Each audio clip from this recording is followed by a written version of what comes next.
may breast cancer ako. Wala kayong ebidensya, Emily. Meron! Ang katunayan, tinawagan niya ako sa telepono para sabihin sa akin na ikaw ang nag-utos sa kanya na tanggalin ang preno ng sasakyan ni Mama. What? Marisa! Oh, Marisa, thank God! Nagising ka! Marisa! Hindi totoo yan. Wala akong kasalanan. Mali ang binibintang nila sa akin. Pasensya na kayo, ma'am. Paalala ko lang po sa inyo, meron kayong karapatang manahimik at kumuha ng sarili ninyong abogado para ipagtanggol ang sarili ninyo. Kung ano man ang sabihin ninyo, maaari nilang gamitin laban sa inyo. Pero wala akong kasalanan. Mali ang nakasulat dyan eh. Hindi nyo pwede na Mali ang binibintang nila sa akin. Wala naman akong kasalanan. Hindi ako sasama sa inyo. Ano ba? Bitawan niyo ako. Bitawan niyo ako. Nasasaktan ako. Wala akong kasalanan. Mali ang binibintang sa akin. Patunayan mo sa korte yan. Tita. Ma'am, pasensya na po kayo. Bitawan niyo ako. Pero kailangan namin sa Nasasaktan ako. Ano ba? laban po siya. Sige, tara. Alo, Bridget! Kukuha tayo ng abogado, Bridget! Bridget, ilalabas ka namin! Bitawan niyo ako! Bridget!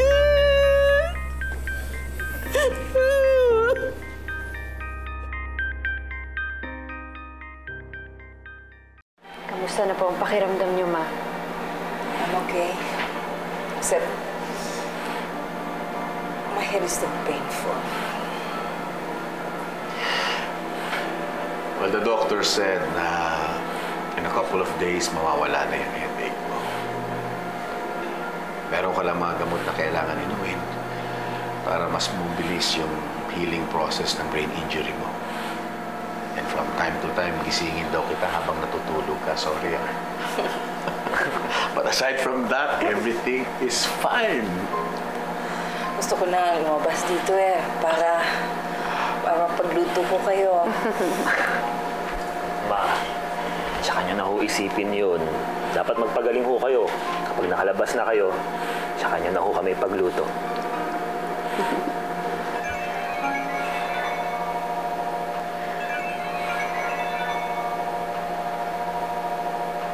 Hello? Major Estravilla, good afternoon po. Talaga po? Sige po, salamat. Hayaan niyo po, sasabihin ko kay Daddy. Salamat po ulit. Bakit kausap mo si Major? Dad, dinampot na daw po ng mga pulis si Bridget sa bahay nila. Nakakulong na siya ngayon. Nakakulong si Bridget?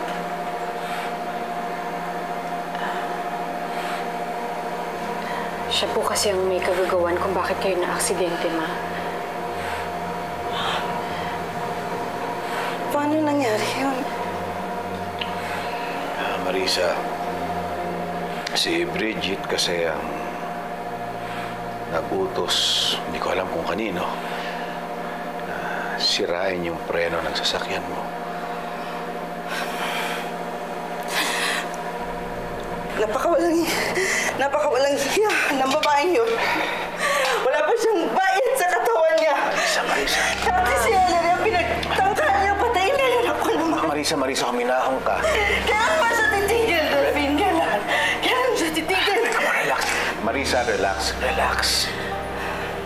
Relax. Baka kung mapano ka pa. Okay? Si Bridget, nakakulong na. Ipaubayan na lang natin siya sa otoridad. Okay? Nakakulong na siya. Mami, huwag na kayo mag-alala. Nagsisimula na ang pagpaparusa sa kanya.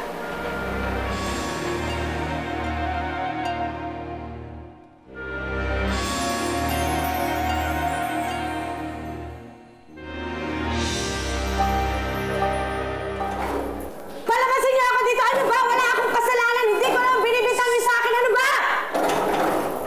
Hindi niyo mo ako naririnig! Palabasin niyo ako! Ano ba? Shhh! Ingay-ingay mo! Kanina ka pa! Palabasin niyo ako! Hoy! Bakit? Akala mo palalabasin ka ng mga yan, ha? Akala mo palalabasin ka?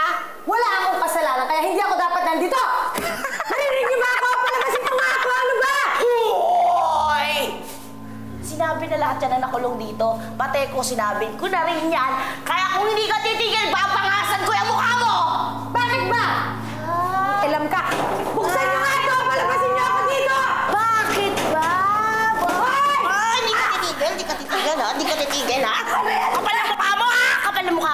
Ano, ha? Ha? Hindi ka titigil? Hindi mo ako kilala? Tigil mo yung bibig mo, ha? Naririndi ako!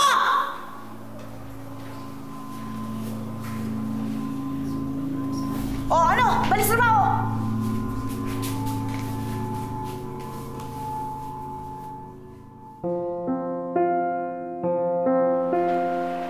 You still look great.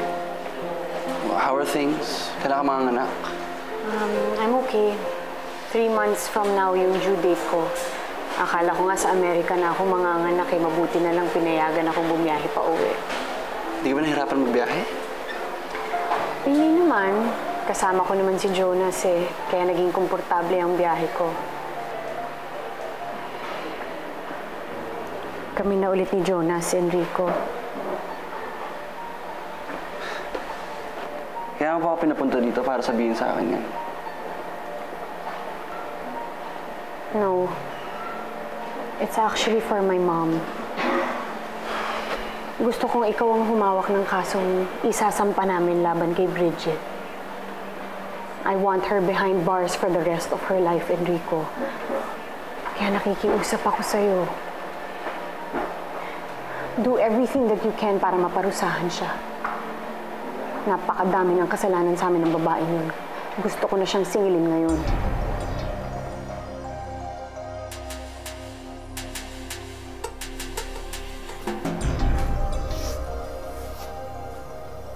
Stoy, tayo dyan. Pwesto ko yan. Bilis. May pangalan mo ba to? Kita mo nakahiga ako, di ba? Alam mo, matigas ka na, no?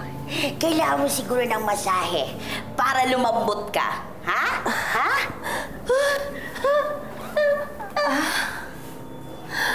Yan.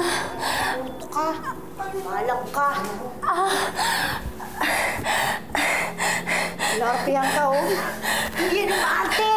Nagbibigay galang yan. Wala akong pakialam sa ate-ate mo. Ha? Ha? Dito ka pumesto. Kasi pwesto ko to. Stoy, kayong dalawa. Huy! Masahe. Yan. Walang maingay, ha? Matutulog ako.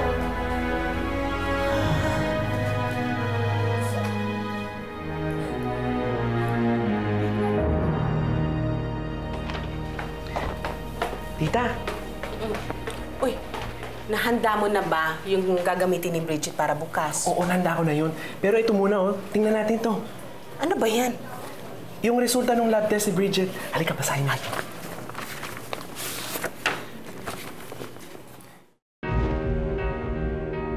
Mammogram results.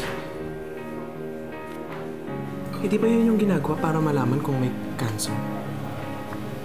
Teka, ano kaya? Mukhang totoo kaya yung sinasabi niya sa atin?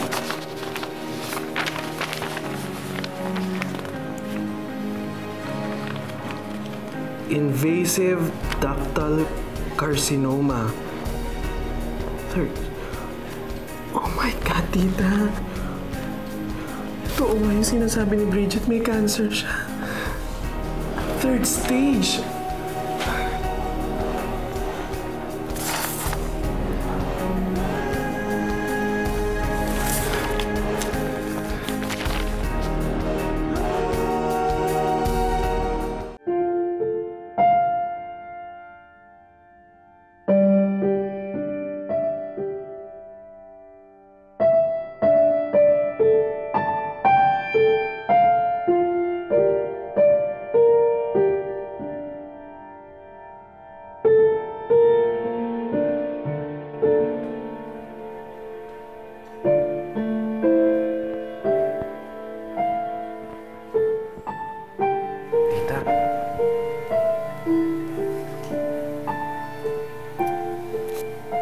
Tama na yan. Balik ka na. Magpahinga ka na.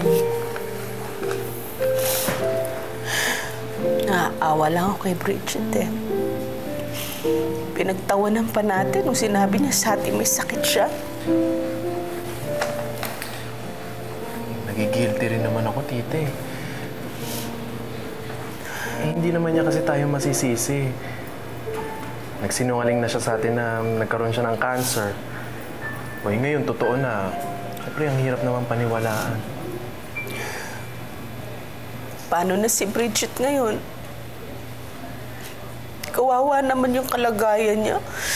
May cancer na siya, nakakulong pa. Tita, okay lang ba kung lumapit tayo kila Ellery? Baka naman pag nalaman niya na malubha si Bridget, maawa siya at iurong na niya ang kanyang demanda. Sige. Kakausapin natin si Ellery. Kahit magmakaawa ako sa kanya, kahit lumuhod ako sa harap niya, gagawin ko alang-alang kay Bridget.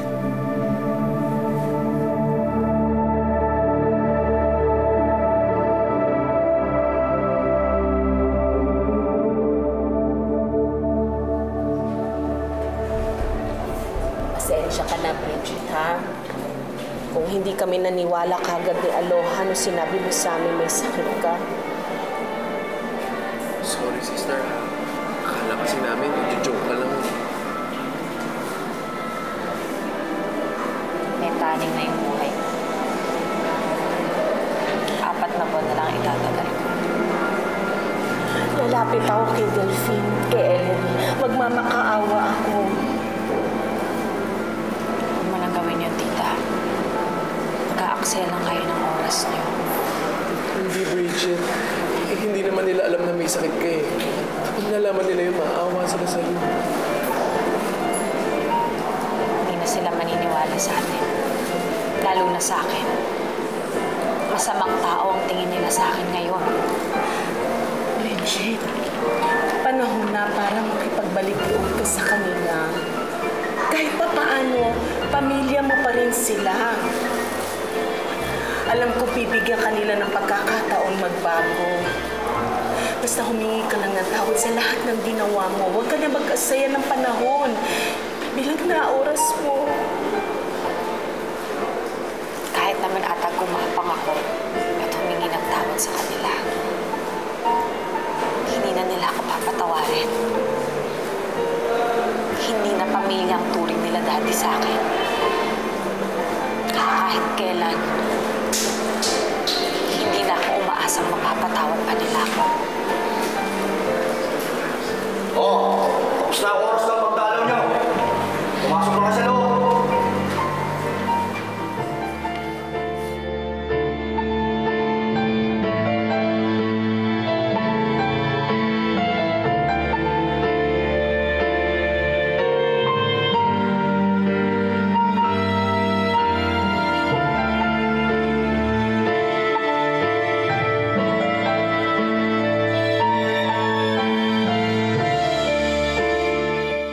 Anong ginagawa mo dito? Jonas, di ako nandito para may pag-aaway sa'yo. Gusto ko lang sana makausap si Ellery. Kung may gusto kong sabihin kay Ellery, sa akin mo na sabihin. Jonas, I'll be professional with you, alright? Gusto ko lang siya makausap dahil tungkol dun sa kaso ni Tita Marisa. And besides, wala na akong balak ligawan siya. I know na ikaw ang pinili niya at I respect her decision. Congrats. Good luck.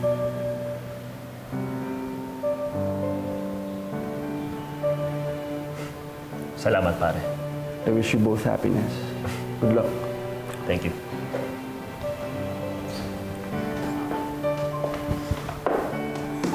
Enrico, nandito ka na pala. Halika, tuloy ka. Naiwan ko na muna kayo. Hindi, okay lang, okay lang. Tungkol na naman ito sa kaso ni Tita Marisa. Gusto ko lang sabihin sa inyo na nakasampa na ang demanda kay Bridget. Pero mas titibay sana ang kaso natin kung may testigo na si Bridget ang utak ng krimen. Paano hindi naman natin siya kilala? Hindi niya nga sa akin nasabi ang pangalan niya eh. Paano natin siya makokontak?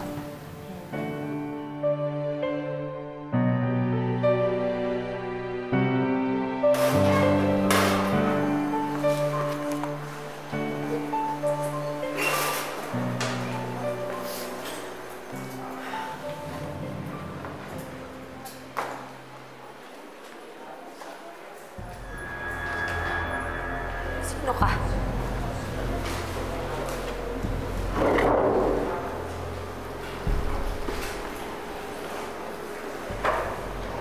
Ang kapal din naman ang mukha mo magpakita sa akin dito, no? Kung hindi mo sana ako ginagawa, wala ka rito. Hayop ka. Trinaydor mo ko. Mas una kang naging driver. Kung tumupad ka lang sa usapan, hindi ko gagawin sa'yo to. Umalis ka na dito, Mando. Ayoko nang makita yung pagmumukha kahit kailan. Hindi po ang lahat, Bridget. Pwede ka pang makalabas dito. Bigay mo lang sa akin ang pera ko. Mawawala na akong parang bulan. Hindi na ako titisnig laban sa'yo. Huwag ka nang umasa, Mando. Dahil kahit ako, hindi na ako umaasang mawawala pa ako dito. Mamamatay na ako. Kaya kung gusto mo akong idiin, sige, gawin mo. Wala na akong pakialam.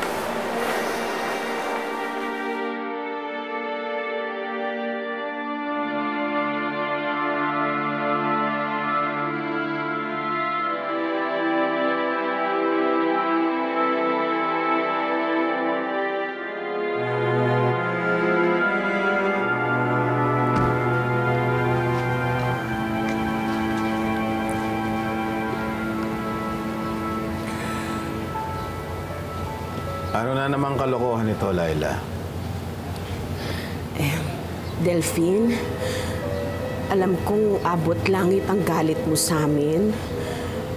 Pero bago mo kami ipagtabuyan, nakikiusap ako sa'yo na sana pakinggan niyo muna kami ni Aloha. Kahit konting sandali lang, pakinggan mo kami.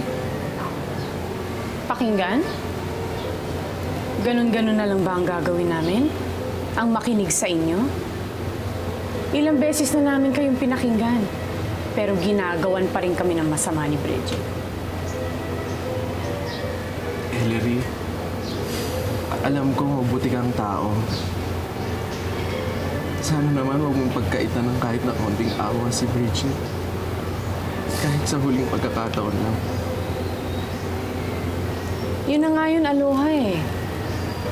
Mabait akong tao, kaya inaabuso ko ng babaeng yun.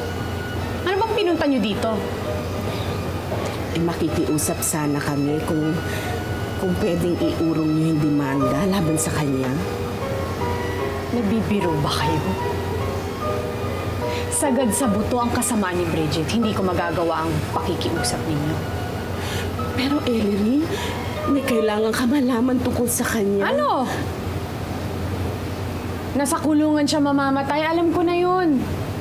Dahil sisiguraduhin kung hindi na siya makakalabas. Ellery, may cancer si Bridget. Na naman? Dati brain cancer. O ngayon, saan naman sa katawan niya tumubo ang cancer? Yan ang gusto ninyong pakinggan namin, ha? Yang kasinungalingan na naman na yan? Pero Delphine, totoo. May breast cancer si Bridget.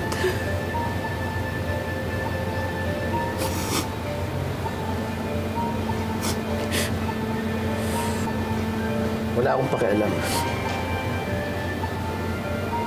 Matagal ko nang itinakwil si Bridget.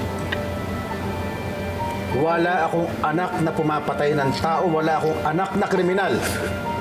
Kaya pwede ba umalis na kayo? Sinasayang ninyo ang oras namin dahil sa mga kasinungalingan na yan. Sige na, lumayas na kayo. Guard, palabasin nyo na to. Delphine, totoo ang sinasabi ko. Makinig ka naman sa... Lumayas na kayo. Delphine, maawa ka naman. Totoo sinasabi ko. Gusto nyo bang ipakalagkan ko pa kayo? Ha? Guard, palabasin niya! Delphine, nung una, hindi rin kami naniwala kay Bridget nung sinabi niya sa amin yung tungkol sa sakit niya. Pero napatunayan namin na totoo. Ito yung katunayan na sasabi kami ng totoo. Nakita namin ito sa bahay ni Bridget.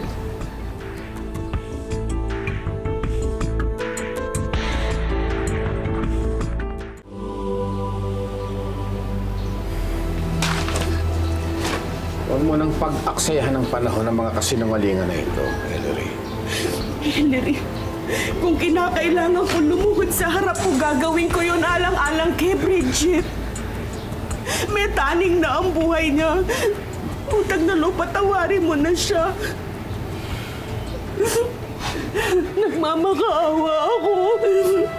Nakikiusap ako sa inyo. Hayaan niyo nang gamitin ni Bridget yung natitira niyang oras sa pagtama ng kanyang pagkakamali. Nakikiusap ako, Delphine.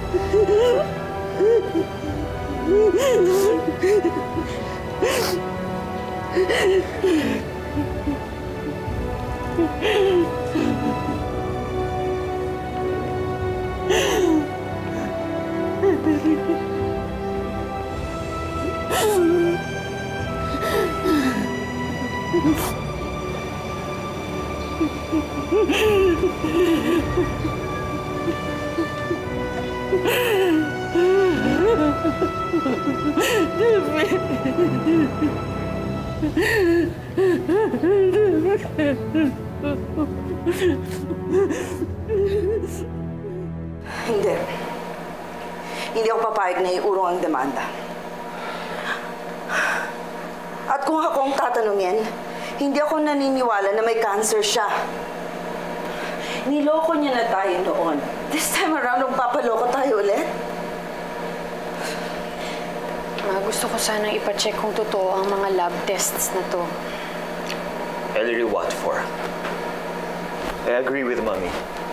Ituloy ang demanda, huwag kumagat sa palabas ni Bridget. Paano kung totoo ang sinasabi nila? Don't bother, Ellery. Kesa totoo o hindi, it's none of our business. Kapag nakalabas ang babaeng yun sa kulungan, mark my word, magiging impyerno ulit ang buhay natin. Marisa, naiintindihan ko ang ibig sabihin ni Ellery. Kung sakasakaling ang totoo na may cancer si Bridget at wala tayong gawin, tayo naman ang makonsyensya. Hindi ako. I don't sympathize with her. Pinagtangkaan niya kaming dalawa ni Ellery. Maaawa pa ba ako sa kanya, Delphine? Sa totoo lang, isipin niyo nang masama ako. But I will feel happier when she's dead.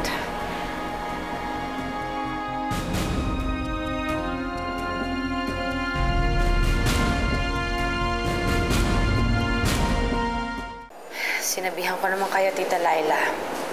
Sinabi ko, huwag na kayo lumapit sa kanila. Mapapahiya lang kayo.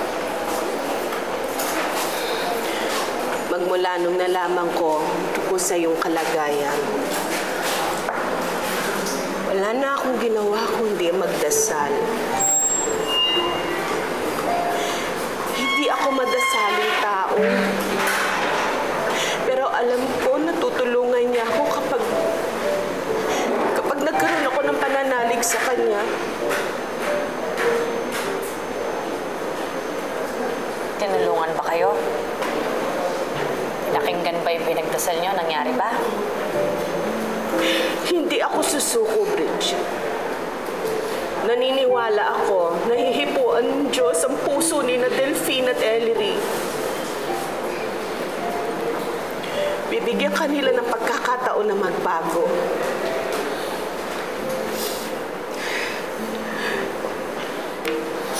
Magbago ka na, Bridget.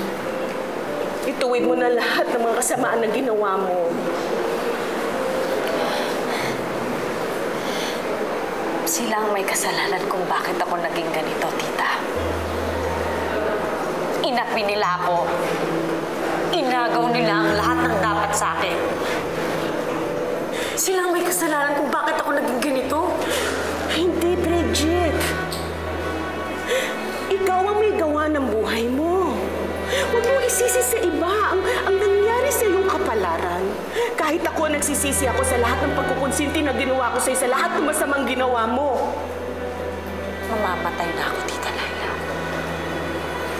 Kung sa impyerno man ang punta ko, sisigurado, kasalasin mo lahat. Bridget.